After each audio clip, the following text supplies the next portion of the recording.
first M3AN was a pretty obviously big and successful hit, especially for a January horror movie coming out of Blumhouse. Those just never have the best track record, and basically most January horror movies before and since M3AN's come out have not been very good. So it was a nice surprise when they made over $200 million and people generally really dug that movie. So now going into the sequel, it's been 2.5 years and now we have M3AN 2.0. And I feel like this movie should have been such a layup. It had great bones for a horror franchise, a very entertaining and likable main character with M3AN. There's just a lot of quirks to that character that just make her very funny and watchable. The sassiness. I think it's kind of rare nowadays that we do get that more quippy horror slasher, one that talks also. And M3AN was obviously going to become one of those horror icons for a new age, and it seems like the brakes have been completely put on this franchise because of M3AN 2.0's performance. And I think it's for a number of reasons, but now that I've actually seen M3AN 2.0, I think it's pretty obvious why. I was the prime audience for M3AN 2. Like I said, I really enjoyed that first movie. I find it very entertaining. I gave it a positive review when it came out, but I feel like the sequel was just such a mistake, just such a misreading of what made the first movie so successful, and now it might have entirely killed the franchise because they just bit off way more than they can chew,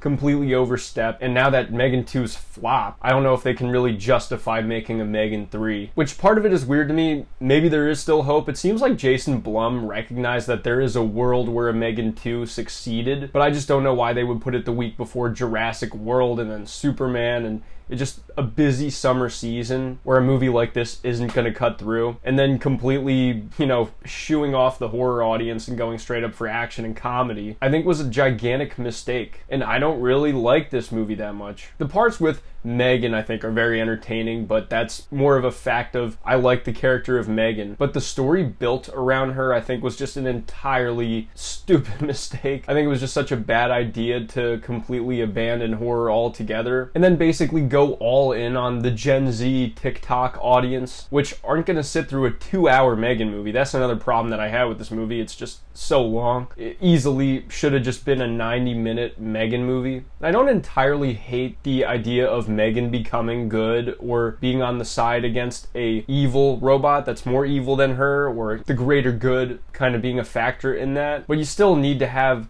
M3AN kind of killing people and doing shit, causing mischief in some way. And they did an entire heel turn in this movie, which was just a gigantic mistake, because even from now on, where do you go from here with M3AN? Just have her keep fighting bad guys? I think that if they do a M3AN 3, they need to turn her back evil, find a reason that's compelling and isn't just backtracking, which you almost have to do at this point. It just seems like they made M3AN way too much of a meme this time, and now she's sacrificed all credibility as a horror icon because she's just not horror anymore. It's something entirely new now. She's basically Vin Diesel from the Fast and Furious franchise, where in the beginning he's a street racing criminal, and then by the end of the franchise he's working for the US government and does heists and shit.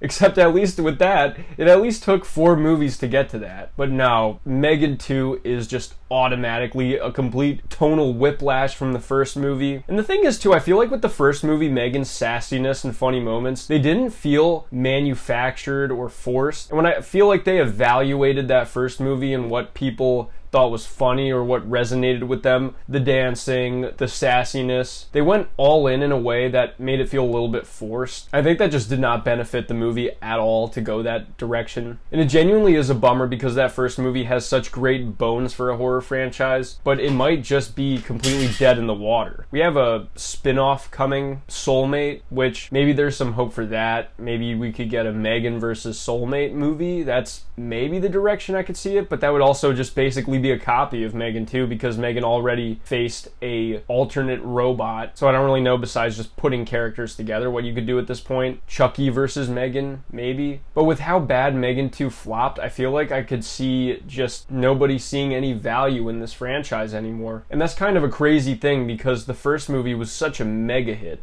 that it seemed all but confirmed that they could make hell of a lot of hay out of this. Same thing with M3AN 2 though, is that I could see that M3AN 2 had an overinflated budget. It has a lot going on, a lot of set pieces, it's not very contained. There are all these government facilities and high-tech shit, things that I can't imagine were very cheap to produce. And I think that's weird because that completely goes against Blumhouse's business model, which is turn shit out very cheap, make a giant return on investment no matter how bad or shitty it is. It's just a very odd thing to see with this. But it really does feel like they spent just way too much money on this movie, most likely. And they went way too big for what is really the capacity of this character. I don't think that Megan was ever meant to be this globe-trotting super agent, and especially when you do that so early in the franchise, it's just way too much for any viewer to handle on a level of, like, this is a lot of whiplash. I'm kind of surprised too that this actually doesn't have worse reviews than it does. Seems like people are still enjoying this, or generally people who did go and see it had a good time. But I just found this movie to be so nonsensical and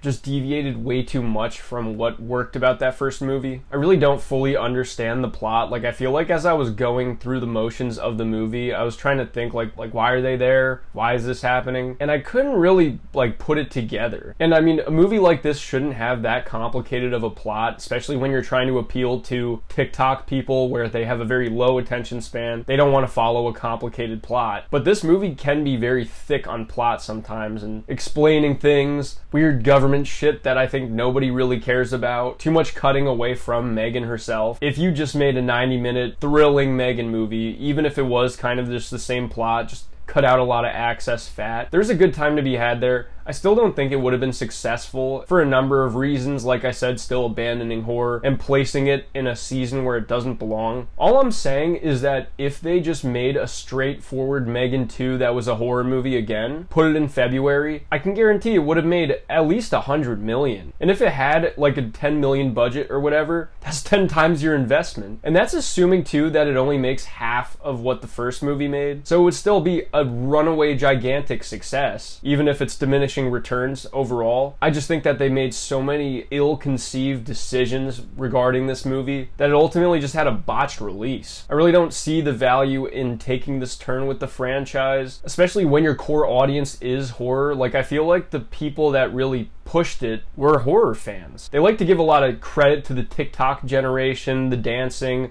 and that's why they changed the first movie to be PG-13, was that her dancing went viral on TikTok. I'm sure that there wasn't a negligible amount of people that saw it because of that, teenagers that went out and had a good time. But if you're gonna do that, why make the movie so long, so thick on plot, and just completely miss the boat on why anyone's even there to begin with? I do like the characters of this franchise, and all the returning characters do a good job overall. Like, that's the thing that kind of sucks about this, is that you are with a bunch of characters that you like, especially Megan, but because everything surrounding them is just so all over the place and very separated from what I think the spirit of this franchise should have been, it just completely alienates you. Even though I knew what the tone of this movie was, even though I knew what the premise was, and after seeing that trailer, I thought like, okay, this is very weird. I think it's an odd decision, but I'm sure it'll be a good time. And I was just ultimately so let down, and I think that this movie went way too far. But those are just my thoughts on Megan 2.0. Do you guys think that there's any hope for Megan 3.0? I think this franchise might be killed by this. Very premature. It's something that I think could have had a huge life as a franchise, but it's looking like it's ultimately dead. Let me know what you guys think in the comment section. I'd love to hear. I'm GM Light. Have a good one.